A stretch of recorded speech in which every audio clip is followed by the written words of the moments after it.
Get started. I am Michele Wentzel from Juvenile Probation in Westmoreland County.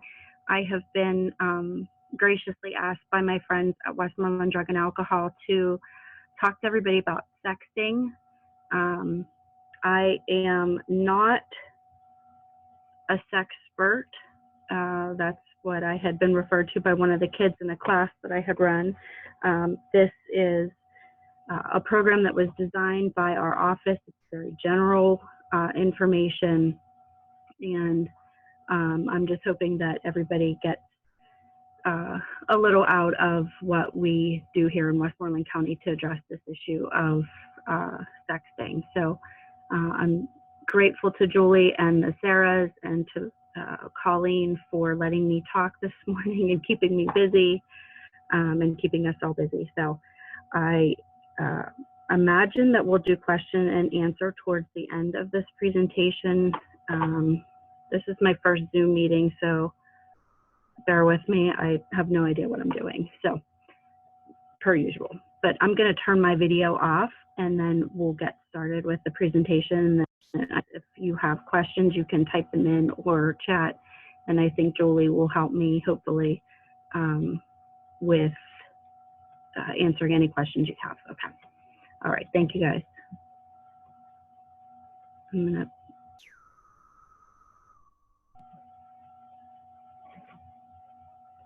Okay. All right. So this is our diversion of sexting.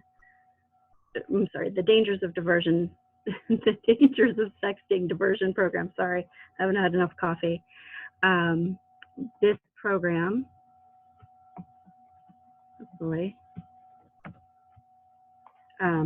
was developed in 2015. In-house program. It was developed by our probation staff at the request, I think at that time, of the district attorney's office.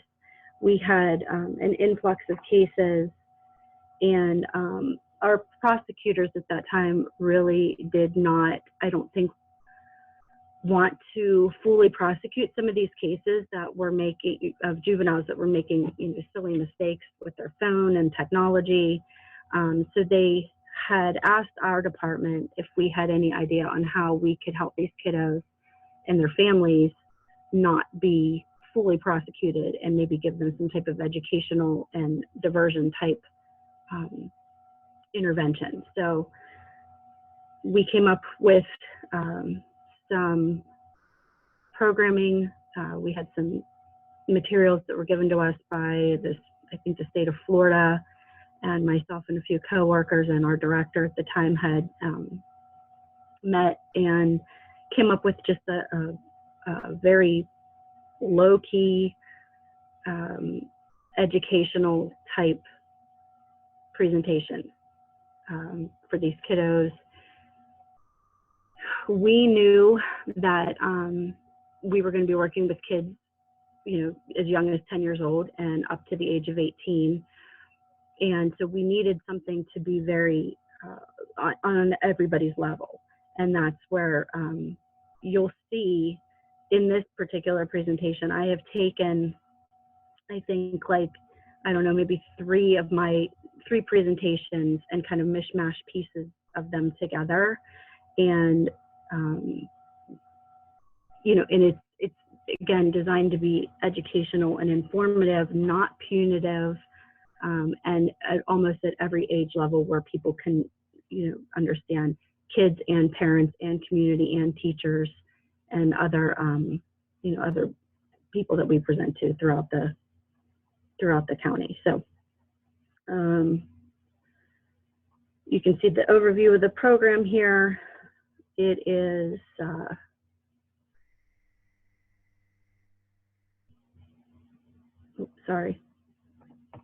again, designed to be non-punitive and age appropriate for children from ages 10 to 18.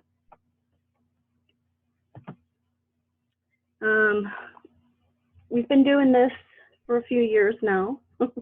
So I actually thought that we had enough information accumulated over the past couple of years that I could actually put together some little fancy graphs here, or charts for you all to see. So In 2015, we started this. I think we had a pilot, I'll call it that. I don't really know what it is. It was a pilot group of about 4 kids who were absolutely clueless, just as we were, about the program. And so we really didn't take too much information from that particular group. It was around 2016 when we really got started with running our groups and putting our referral paperwork out there for magistrates and the different referral sources that we use to activate with us. We made a little brochure to go along with it, just so we were able to represent our department and say, like, we are trying to help this problem, stop before it gets any worse. So in the past couple of years, we have had several groups within our office, and I have the numbers, exact numbers here. So in 2016, we had a total of 45 juveniles that were referred to us. In 2017, we ran 8 groups, and there were 35 children that we serviced in that year. 2018, we had a drop for some reason. I don't know. We don't really know why. We only ran 4 groups, and there was a total of 24 children. 2019 was our biggest year to date, and we had 59 children that we had ran groups for. Now, the numbers, I think we had, I'll just tell you, when I was going through these numbers, I found 4 children in all 4 years that had unsuccessfully completed our sexting diversion class.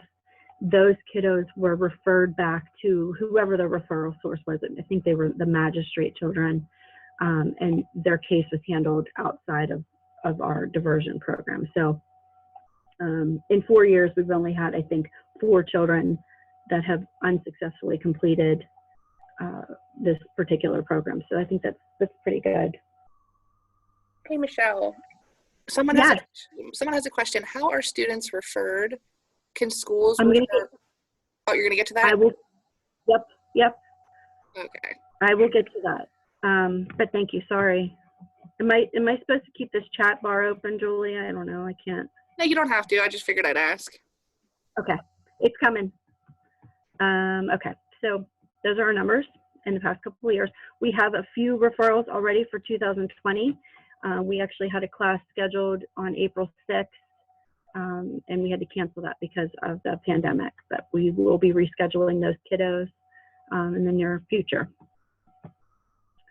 So here's our referral sources, and we'll get to, I'll answer a little bit more about how you make a referral here in a little while, but we have parents that make referrals, court and probation. We have our local magistrates and our Westmoreland County Youth Commission, and we've also had some referrals from our district attorneys.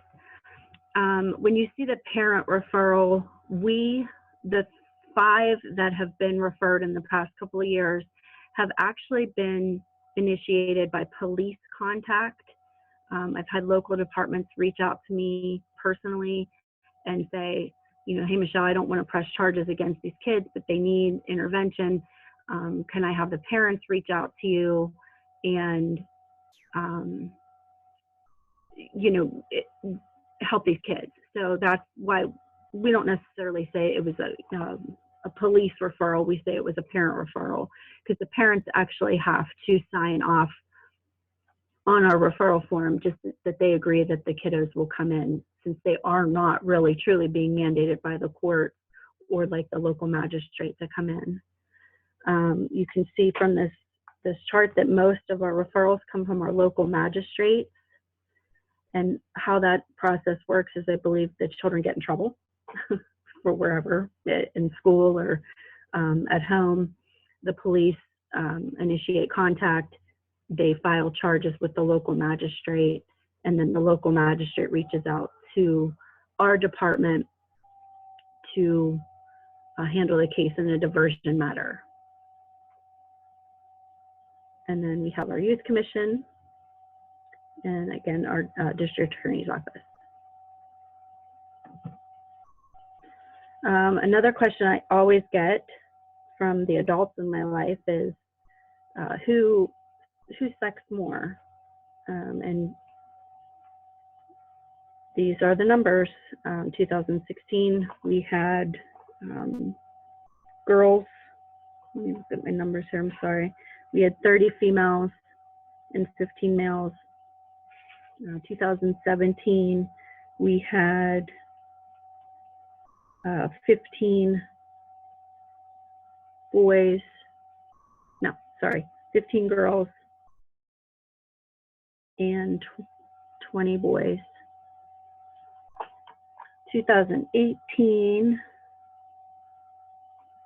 I don't have my numbers written down for that one, sorry, but you can see that it's seemingly we have more girls go through our class than we do the boys. But they're all pretty interesting and guilty in their own fashion. So, all right. So what do we talk about in our class? We always have questions about, you know, exposing our children. You know, are we making these kids talk about, you know, their specific case? Do we ask for details? Do we, you know, show pictures and actual messages? And no, we don't. Again, this is an educational, not punitive per se. We do, you know, we do get, I do personally get a little preachy sometimes when I talk to the kids. And that's probably because now I'm dealing with my own teenager at home and a tween as well, both who have technology and access to different, you know, websites and apps that we monitor, but they're sneaky. So we, you know, we try to keep a hold on them, but it's hard. So anyway, you know, most kiddos don't understand the legal aspects of this. Most parents don't either.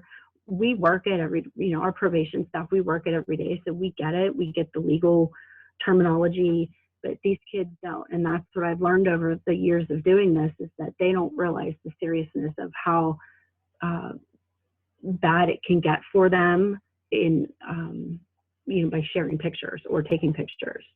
So we do talk a lot about, you know, the experiences of, in the past years that kids have told me. I use them as learning experiences for the future groups that I run. I do ask them why they do what they do, and because I feel like it's a learning experience for me as well. And there are 2 videos that we show, and again, they're not gory or you know, expletive or anything like that. They're just real life, true videos of true scenarios that can happen to kids when you sex, and possibly cyberbully as well, because we know that they're related. And then we offer them, the children, we offer them, you know, suggestions on how they, you know, what they can do differently the next time. Hopefully they'll think, hopefully they won't go out and do it again. We have a lot of kiddos that come in and they are mad that they have to be there. They're mad because they got caught and their friend didn't, and they don't understand why their friend's still getting to do whatever they're doing. So we just, you know, try to explain to them that, you know, unfortunately they did get caught and they're the ones that have to go through this.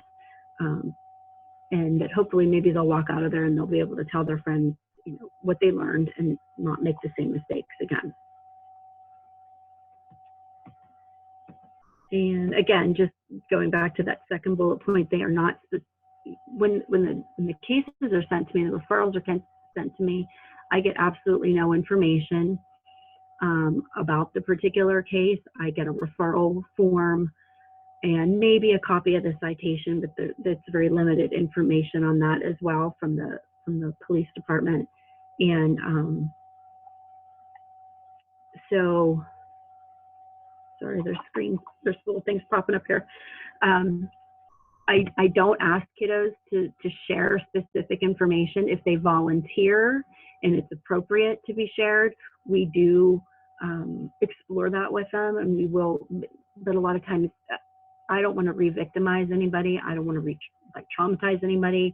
I don't need to get into great details. I need kiddos to have like just a general understanding of like what they're doing is wrong and what they've made a mistake and let's move on. And I never know who's in my classes per se so much that I don't know that I'm actually sitting there with the person, that got their information or pictures spread around, making them per se a victim.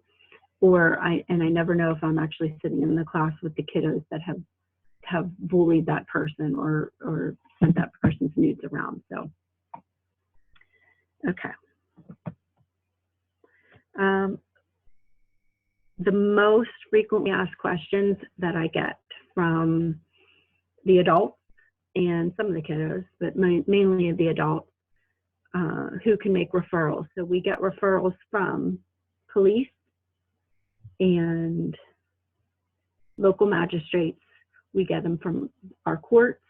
So if we have a kiddo that has some type of charge that is involves bullying and or sexting, we can have our judges or our court masters court order the child to go through the diversion program as a term of their probation.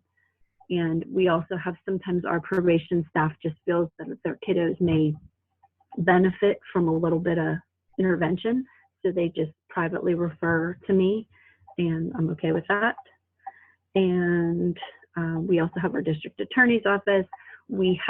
I have been approached by some school officials that they would be interested in, having a kid come and talk to me or having a kid go through our class. A lot of times I have to have the parent, not a lot of times, every time I have to have, in that instance, I have to have a parent be on board with that. And so the process of making a referral, you can just call me or you can email me. I usually am the one that takes care of all the correspondence, and I have a group of wonderful people that will help me run the class.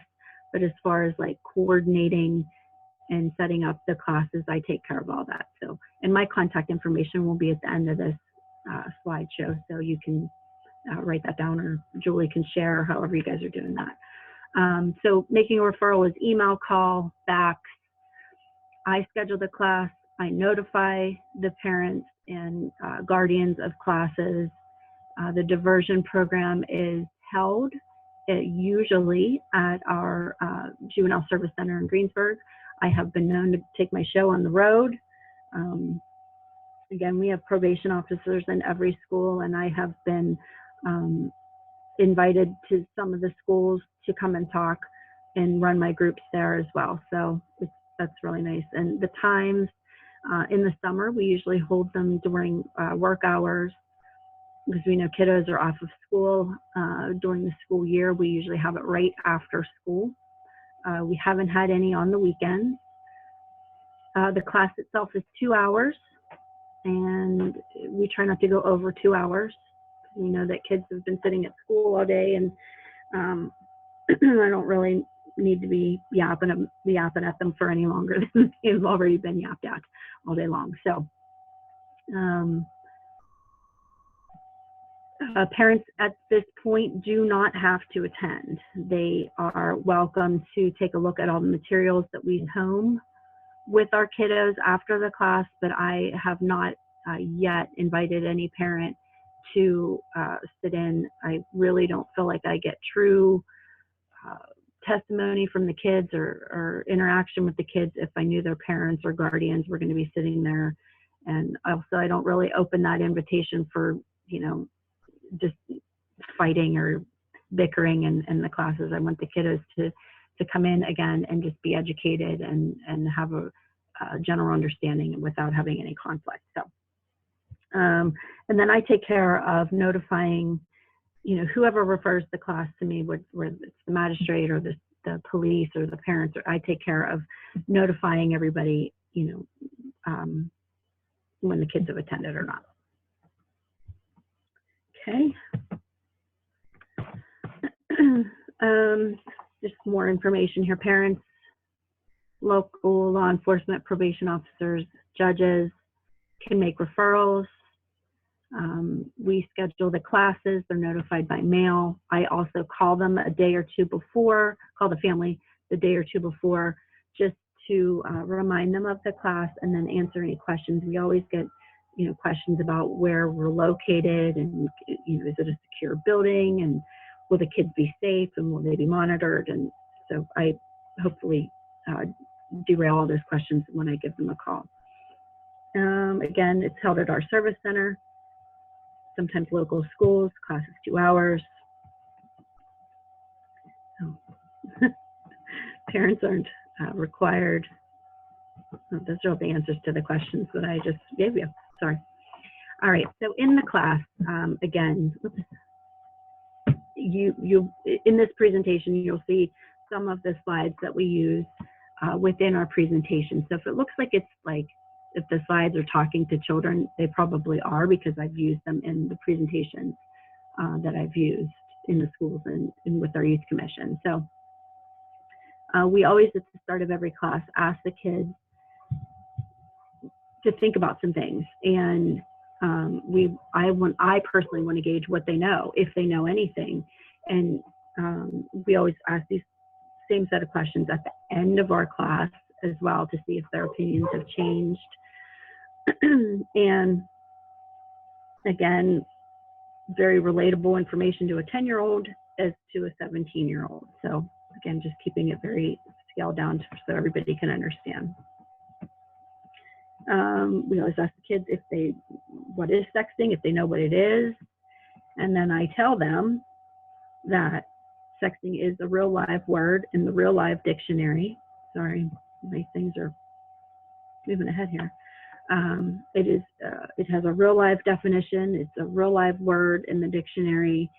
And it really is a fairly new term. I guess with the advancement of technology and our cell phones and apps, they had to create a word to describe what these kids were doing for sending nudes and dirty messages and pictures.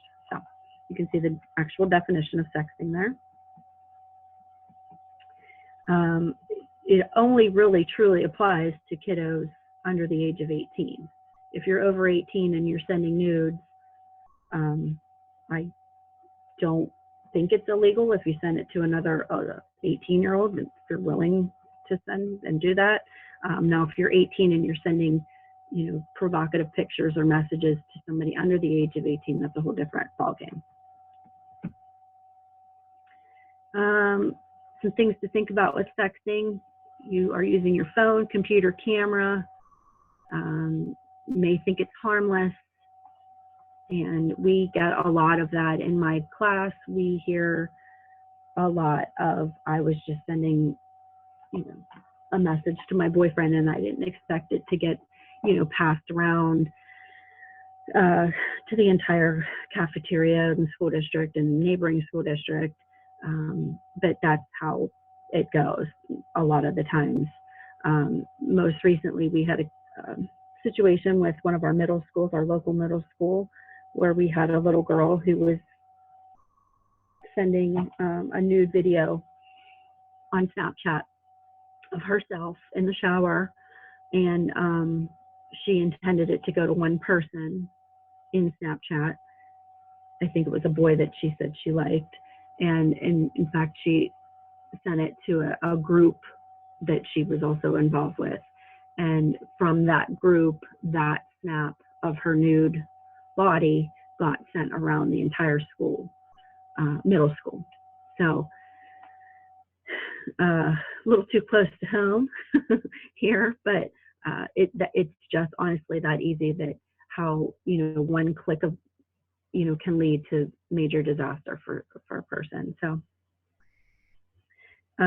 we always tell the kids, you think you're going to be together forever in these relationships, or you think even just friendships, sometimes you're just taking silly pictures, what you think are silly pictures with your friends at a sleepover, and sometimes that friend will get mad at you, or that group of friends, break up, and those pictures are left behind for anybody to see. So I don't know, I spend a lot of time telling kids, when I get preachy, telling them, do you really think that your parents would approve of those, if you don't think that your parents or your priest or your teachers would approve of those pictures, then why are you taking them?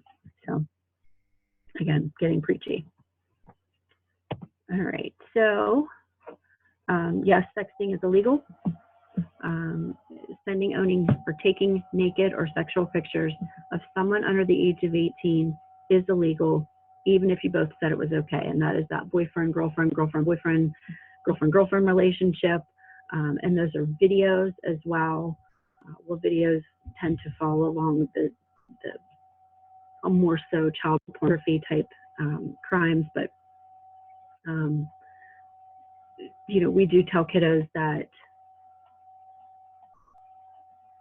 you know, even if it's just intended to be between two people, it's still wrong.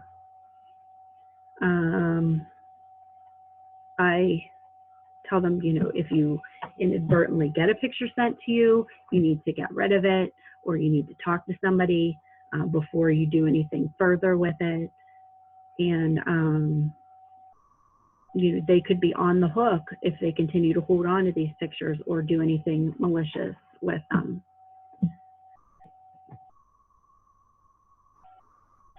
Again, you know, we work in this, sorry, what's happening here? We, as probation officers and law enforcement people, we work in this field every day, so we do, I think, understand the laws and the situations behind these types of cases. When I talk to kids and when I talk to parents and sometimes teachers and sometimes my girlfriends, they have absolutely no clue like what we're talking about as far as like what could be classified as a summary or misdemeanor. And again, because you can see that, you know, this Act 198 of 2012, it's a fairly new law, 7 years old, 8 years old.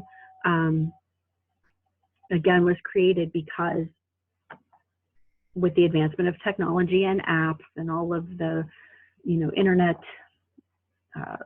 savvy kids out there, they had to come up with a way to help these kids who were not necessarily doing anything illegal, but they were getting jammed up on like felony child porn charges, and before this particular law was created. So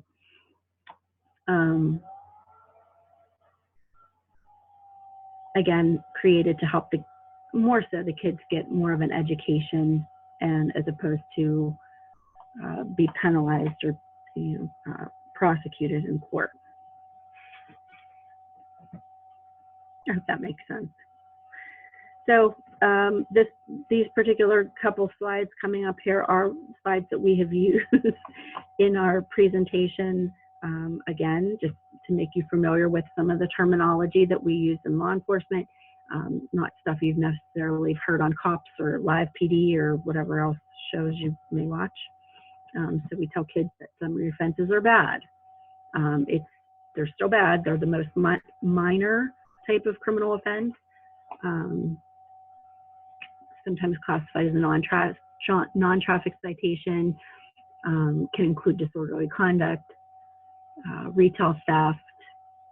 Usually a conviction for these fines, or a conviction for these offenses will result in a fine or a diversion program, such as if you would get like an underage drinking, most of the time you have to pay a fine and maybe do some classes to help you with your education for not drinking and driving or drinking underage. All right, so the next type of offense is our misdemeanor offense, and it's worse, obviously, than a summary offense, and they're classified into 3 different degrees, and they are more serious than your summary offenses, but less serious than your graphics, the felony offenses. And those are the ones that are more serious, involving violence, and you can be, you know, sent to prison and or punishable by death. We use these these next couple of slides in our presentation as well, along with examples of what would constitute a summary offense. So I'm not going to go through this, you can read it, but if, you know, to classify for the summary offense, we tell kiddos, it's usually, I tell kiddos that it's usually that boyfriend-girlfriend or girlfriend-girlfriend relationship, or boyfriend, you know, that, you know, we acknowledge that you both had a picture and it's illegal. You're not necessarily doing anything malicious or, you know, devious with it, but you shouldn't have it because it is illegal, because you're both under the age of 18. So because you did this, you know, we need to get you on the hook for it. So we're going to give you a summary offense, and you're going to have to go to Michelle's class and get some, you know, education. This also applies to some of the kiddos who, and in my class, I always tell them, you know, like you get a message from your friend on your phone and you open it up and you think it's like the lunch menu or something, and you open it up and it's not. It's like a nude picture of like the girl you have a crush on or something. And you don't mean to, you didn't know, you thought it was just your friend sending you the lunch menu, and inadvertently they sent you a nude picture that they have. Are you in trouble for it because you've looked at it? Not necessarily, because you've just looked at it, but you can see, you'll see as we go on here why they can get in trouble for it if they do, you know, more devious behaviors with that picture. I hope that makes sense.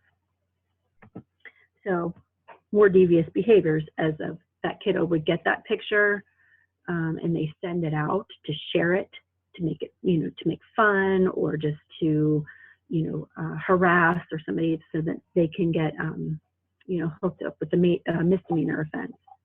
Now, the summary offenses usually typically will come to our office as a diversion. Misdemeanor offenses will come to our juvenile office as a formal probation intake, where the kiddos will have to come to a hearing. And so I wasn't going to go into great detail about those. You can look at them and read, and then if you have questions, I'll hopefully try to answer them for you. Definitely more malicious intent with the misdemeanor offenses. It's what you do. We always tell kids, it's what you do with those pictures that can really affect what happens to you, the outcome. And then obviously moving on to more serious offenses will be our felonies. And I tell kids, the dirty videos, the really dirty photographs, even your 6-second boomerang videos, if you're doing something really, really vulgar in those 6-second Snapchats or 6-second boomerangs that kids take, you could really, really get in trouble. Those could be considered videos. Well, they are videos, but I mean, they could be considered child pornography. The criminal use of electronic devices is usually just tacked on, a charge that's tacked on to, you know, the felony charge of child porn. Okay, so that's that.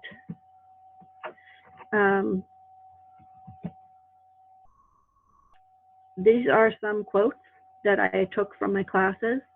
I hope everybody can see them. I always ask the kids why they do it, and these are some of the responses that I get. Most of the time I hear kids say like they didn't realize that it was that bad or that it was illegal. They tell me all the time, Miss Michele, everybody does it. Like if you don't do it, there's something wrong with you. So a lot of times I sit there with my mouth wide open, like, you know, we can't believe some of these kids do the things that they do, but then, you know, I have a 13-year-old now, so I'm learning. Okay, so that's what the kids are saying.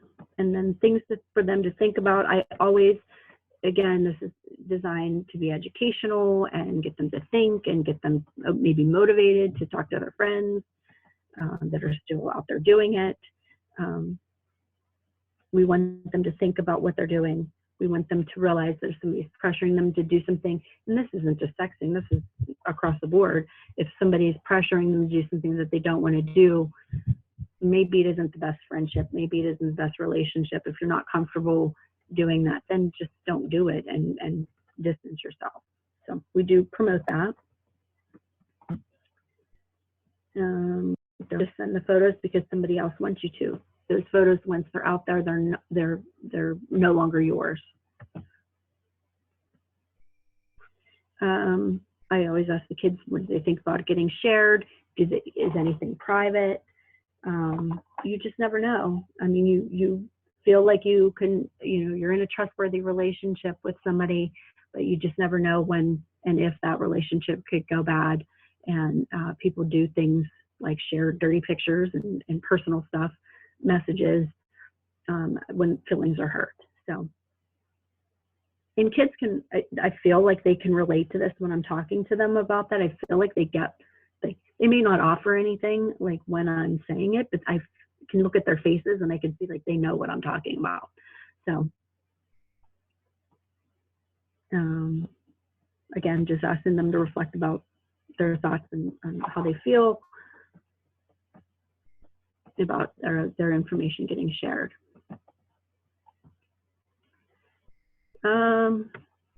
Privacy, once it's out there,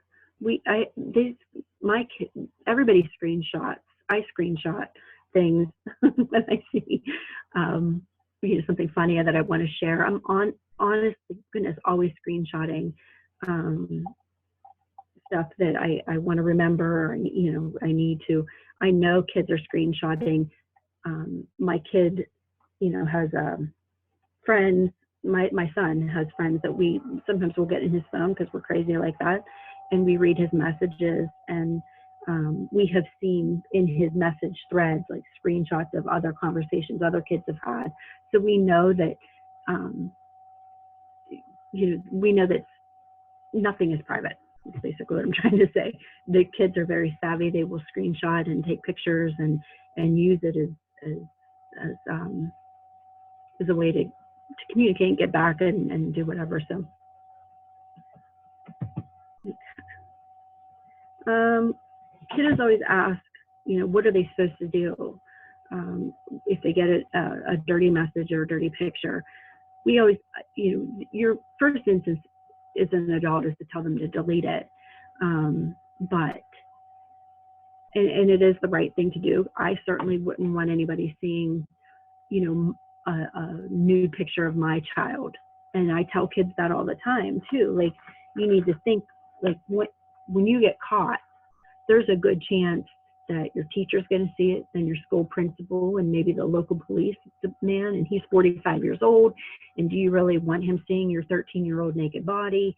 I mean, it's not good. So, your first inclination is to delete the picture, but then I always say, well, then there's that feeling of like, oh, you might be trying to hide something. So I always encourage kiddos to talk to an adult who they trust, and most of the time it's not their parents. So I say, how about a teacher? How about a guidance person? How about a coach? Heck, you can call me if you want. I will try to help you and advise you the best way that I can. But the best thing to do is obviously tell your parents or tell an adult so that they know about it right away. Obviously not sharing it, don't send it, don't show it, keep it private until you can get some advisement on what to do. And then, obviously maybe at some point delete it once the appropriate authorities or adult people in your life have been, contacted. And then I do promote, having the kids talk to kids, their other kids, their friends. Like, don't do that. Don't send me that. If you get that kind of stuff, I don't want to see it. It's none of my business. You're going to get in trouble. I tell them, you guys have to, you're on the front lines there. So you have to be the ones communicating that, you could get in trouble, but you need to be telling your friends that they could get in trouble as well. All right, so that's that.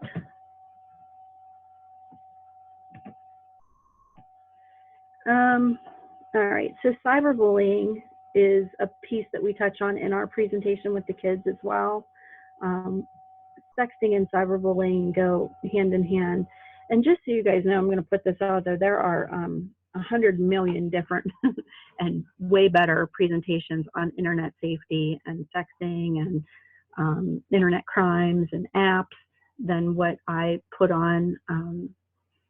Again, this is just a general overview, and you know, for the kids, just to give them a good understanding of this. And so we correlate sexting and cyberbullying together because I have seen in our county cases where sexting leads into the cyberbullying.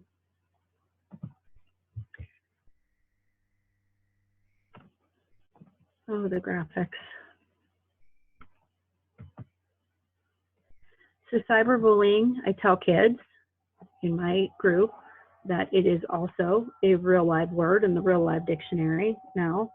And that is the use of technology to tease, humiliate, threaten, and harass. And it usually takes place through texting or social media. And obviously cyberbullies send mean comments, embarrassing photos, private information in an effort to humiliate or mock someone. Act 26 made cyber harassment, in 2015 an actual crime.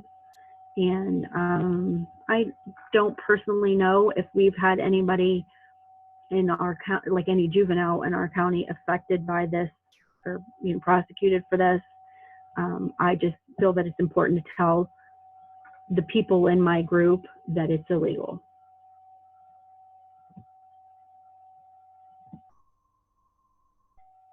In our group, we talk about the negative effects of cyberbullying.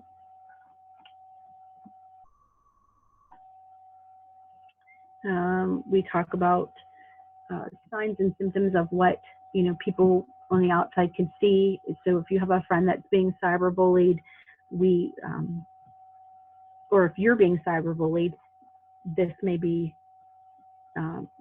pertain to you. These different symptoms.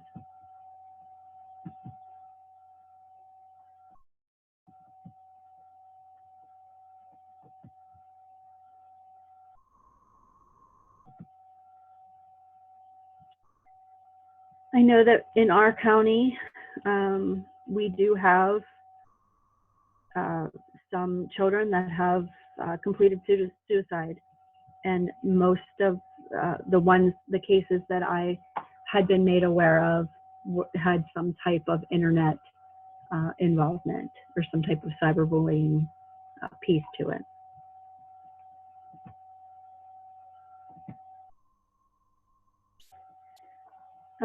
Again, just part of the presentation that we get to share with kids. And as I'll state again, this information is sent home with parents too. So we hope that the kids are sharing the information that they get at our class with their parents, and maybe their parents are looking at this too and learning something as well. What they can do to help their kid, or signs and symptoms that they can spot if they feel like their kiddos are being exposed to this. So these are just some things that we do suggest for our kiddos to do if they feel that they've been cyberbullied or know somebody that is.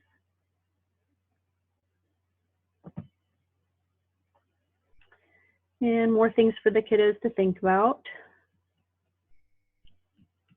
It's never okay to share or post someone else's photos or messages. It's a cruel form of bullying and can be considered sexual harassment. Okay, so I always obviously give kiddos the option to ask questions. And this is referral information. And my information's there.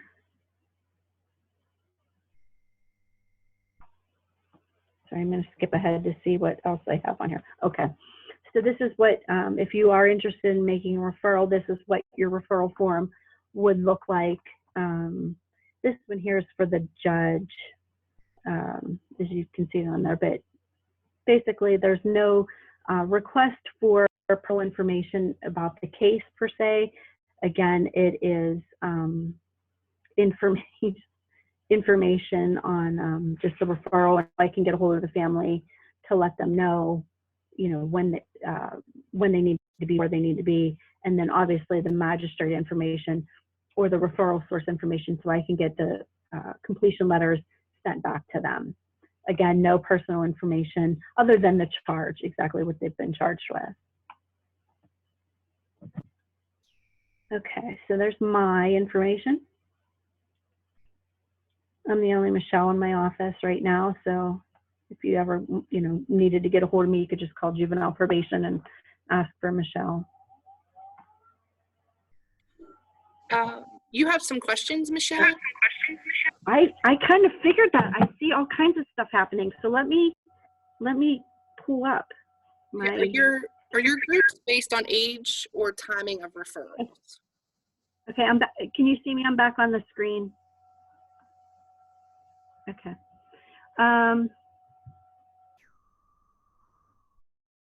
I'm sorry, Julie, say that again. I said, are your groups based on age or timing of referrals?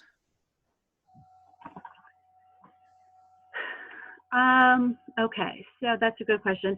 I don't care how old they are. I am mindful of that. I don't want to take a bunch of 18-year-olds and pluck a 10-year-old in that particular group. I like to run a group of anywhere from 8 to 10 kids. So if I get, and a lot of times I'll get a lot of referrals, many times it'll be very dry for a couple months. So I basically have to schedule classes with whatever referrals I get. And but again, if I have a 10-year-old and a bunch of 18-year-olds, I'm going to try to finagle something where I don't set that 10-year-old up with sitting in a bunch of, in a class with a bunch of 18-year-olds. I don't know if that answers the question. I hope that does, if that makes sense. So it's a combination of both. I really have to base the classes on the number of kids that I get. I hope that helps. Okay. Have you had any students repeat the class, and what happens if they're caught a second time? I have not had anybody repeat the classes, and if they're caught a second time, I don't know what happens to them. They don't come to my class. They probably go to court through the juvenile system, through our probation office. Okay. Why are they sexting? What are the reasons? I'm sorry? Why are they sexting? What are their reasons for sexting? Well, I think they don't know it's illegal. Everybody's doing it. I think a lot of times maybe they just can't get together, so they like to send nudes to one another. A lot of it is just immaturity and sharing pictures where they don't, again, realize that it's how serious it can be as far as a form of bullying or harassment. They don't understand. I mean, they think it's funny. They think it's funny. I get a lot of questions about, I don't offend anybody, my kids taught me this word, belfie. It's a butt selfie. And they want to know if that, if I take a picture of my bathing suit with my mom and we're sharing our bombs online, is that illegal? Well, I guess if you're taking a belfie with your mom, I guess she doesn't care. So, I don't know. I mean, I don't know why kids are doing it. I think a lot of times they're, if you look on social media, you can see a lot of half nude famous people. So they think it's normal, and they can, why aren't they getting in trouble? Why aren't the superstars, they're making money from this. So a lot of it is just immaturity and lack of supervision and guidance, I guess. Okay. Kevin Littner would like to know if you would be interested in working for the Juvenile Probation Office. You know, when my current gig expires, maybe, I don't know, you know, that modeling gig that I got going on. Someone in the prevention field asked, what are the requirements to warrant a referral? Can this be preventative, or is it only for kiddos who have gotten caught sexting? Well, as I had mentioned, I had taken my show on the road a couple of times. I had been asked by Penn Trafford schools and by Hempfield schools to talk in some of their classes. So, and I see that as a preventative measure. I see that as like none of the kids that I talked to in any of those classes that I know well, that's not true, actually. I had one girl that I recognized in my crowd that I had recognized her from a class. So she was actually referred to me, but the majority of the kiddos that I spoke with in those classes on those days had no idea what I was talking about, well, they knew what I was talking about, but they had no reason for me to talk to them other than to educate them and talk to them about why they shouldn't be doing it. If that makes sense. So I think that answers the next question here. Is it possible to get a General Assembly presentation to a large group of kids in a school setting about like the dangers of sexting and consequences? Well, I'm just going to see how many participants are on my thing here. I usually don't. Talking in front of large groups makes me really nervous. I'm willing to share as much information about this as I can with whoever needs to hear it. There are, again, way better, way more organized, way more articulate programs out there, presentations out there that your school can reach out to or your organization can reach out to. But I enjoy talking with the children more so. But I'm willing to do whatever anybody needs. Okay. As a parent, what is the right thing to do when your child comes to you with a nude pic that was sent to them? Well, you certainly need to talk to your child and get as much information from your child as you possibly can. So when I talk to kids in our groups, they come at me with a million questions that like boggle my mind, that I sit and go, well, like, what, have you asked your parent about that? Like, have you talked to your parent? And they look at me like, oh my God, never, like never. So our kids they want to know, they have questions and they want to know answers. And I think, I'll be the first one to say, like, I doubt my 13-year-old comes to me and asks me all the things that he probably has questions about because he knows I'm going to rip his head off. And then I calm down. But I've been known to be a little emotional at times. Anyway, the right thing to do is obviously talk to your kid and try to get as much information as possible. And then based upon that information, if you're comfortable talking to the parent or guardian of that other child or wherever this came from, maybe approaching a school official. We're all mandated reporters. So, if you don't feel comfortable reaching out to the law, enforcement people that may have to investigate this matter, you definitely should reach out to some type of school official, because this is my understanding, once you initiate that conversation with that mandated reporter, they should then make moves to get that case handled, that situation handled. And Michelle, are you going to share your PowerPoint after the presentation? I can. Okay, because we'll send that out then when Sarah O gets the certificates out. Then we'll share that PowerPoint with the certificates. So Kelly Nabuda says, I work with SAT programs in the schools. Can we be a part of their referral system? Yes. Hi, Kelly. Yeah. We'll help you guys any way we can.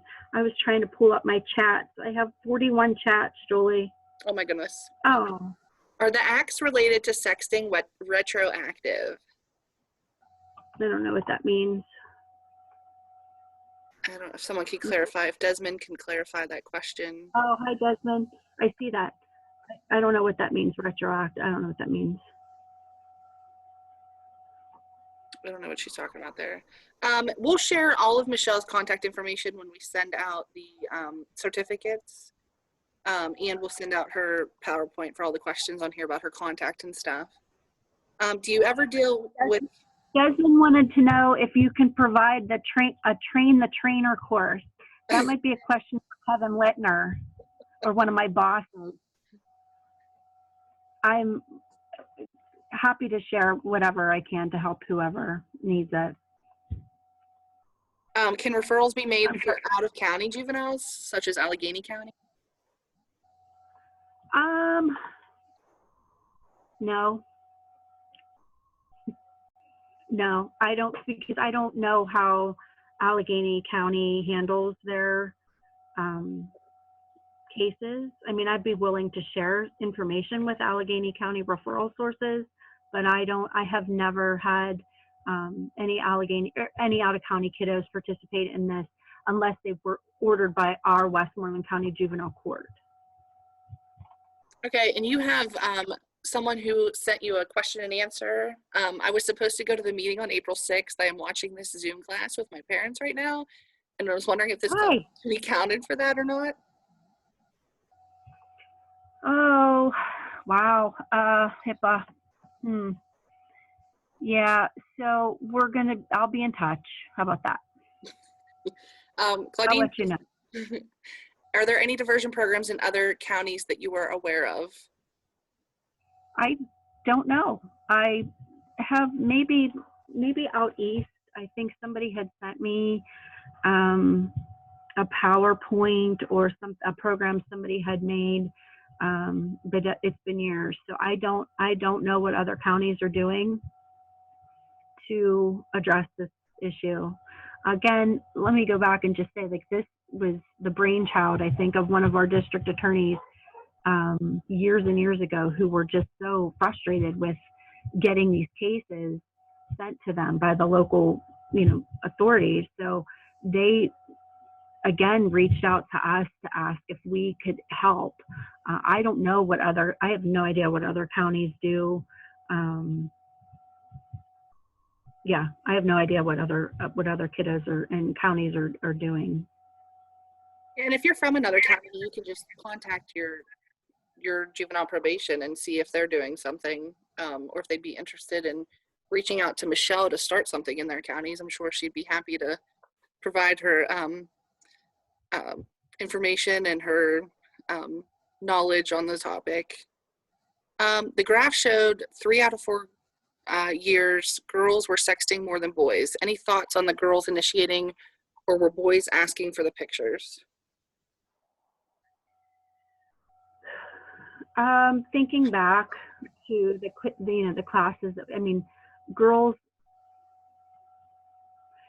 I can remember a few specific cases where a lot of the girls are very young and they're coming into the high school level, and a lot of the older boys were, according to these girls, peer pressuring them to send them nudes, and the girls being impressionable and wanting to look good and look cool and get a positive status.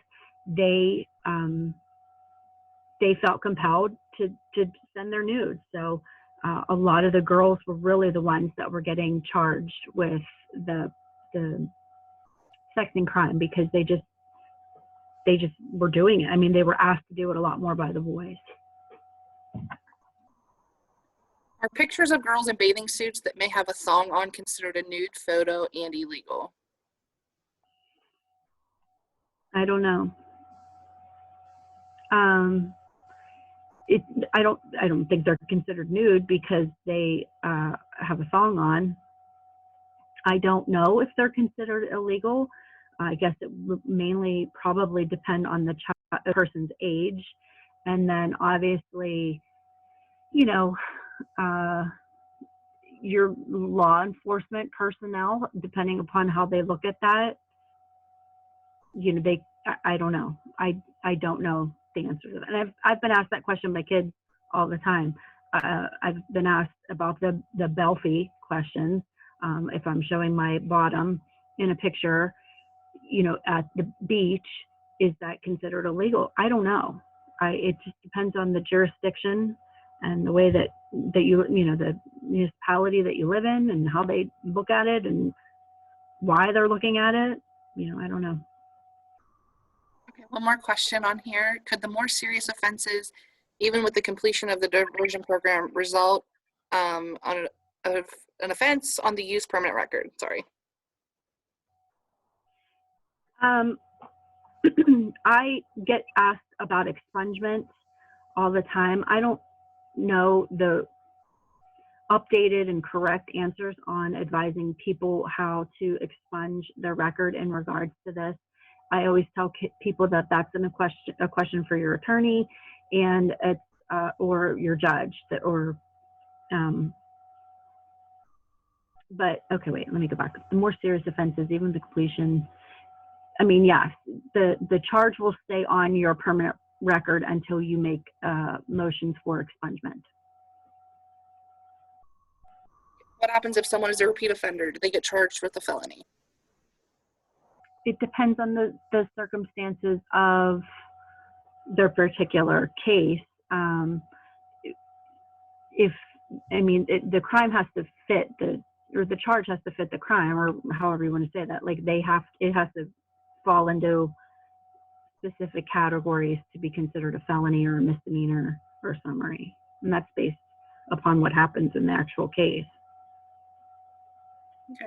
And then I think Desmond over here in the chat clarified what she was talking about. All right, let me.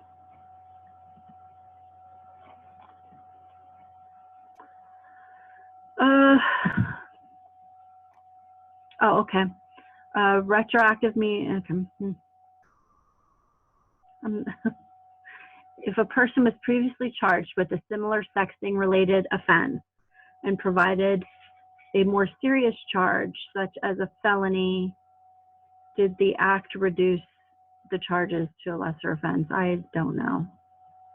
That's probably up to your attorneys to figure out, or yeah, I'm not sure about that. And there's one more question from Loretta. Do you see that one, Michelle? Yep. Sometimes, Loretta says, do you ever deal with morality, self-respect, or self-esteem issues in the class ops? I mean, sometimes, a lot of times. I promote the kids to, you know, make good choices, to make them feel good about themselves. And if they're, again, doing something that they feel is wrong, or if they do something that they feel they're pressured into, that maybe they need to, you know, reconsider the people that they're hanging around with, or the friends that they have, or their relationships with the people that they're in. So, I mean, we touch on it. If there's a particular kiddo that's having, you know, I can see struggling, you know, we will address that particular kid individually, or that family, after the class. I don't necessarily like to single anybody out during our groups. Again, this is it's not meant to be punitive. It's not meant to, you know, I don't want to expose anybody's deep, dark secrets in the class, or set anybody up for, you know, embarrassment during the class. Okay.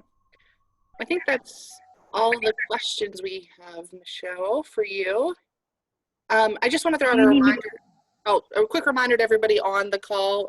If you called in or if you were listening with someone else, and and you didn't officially register yourself on this webinar and you'd like a certificate, just shoot me your name and email address,